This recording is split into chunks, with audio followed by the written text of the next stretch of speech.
O comedor de San Francisco recibe acotío uns 140 comensais nas súas 3 quendas diarias, unha cifra que foi un aumento durante os últimos anos. Por iso é fundamental mellorar o modelo de subvención do Concello e conseguir un sistema moito máis directo, o cal resolva as demandas deste servizo con maior axilidade.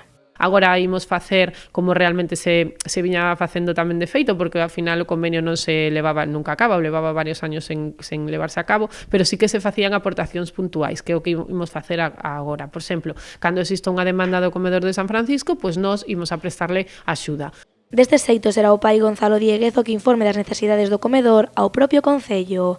Así executarase mellor o servizo e non se desaproveitarán as achegas económicas. Era moi engorroso para o párroco levar a cabo os trámites, justificar con memorias a actividade que había tenido, a xente que había pasado por ali, porque eso para que se poda despois levar a cabo a nivel administrativo necesita ser moi delimitado e non podía facelo. Co obxectivo de mudar o modelo de subvención, a edil Paloma Castro mantivo unha reunión co pai Gonzalo para coñecer de primeira man as súas demandas. O último que fixemos que foi adquirir unha vasilla, porque a eles se lles rompe moitos pratos e os vasos porque é moita xente ali comendo. Entonces ese o ano pasado mercaronlle unhas potas grandes que tamén facíanlle falta, unhas potas industriais.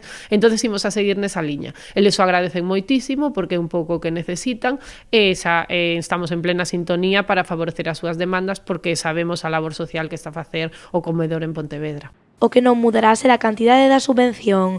Os orzamentos municipais seguirán reservando unha partida de 12.000 euros para cubrir este servizo.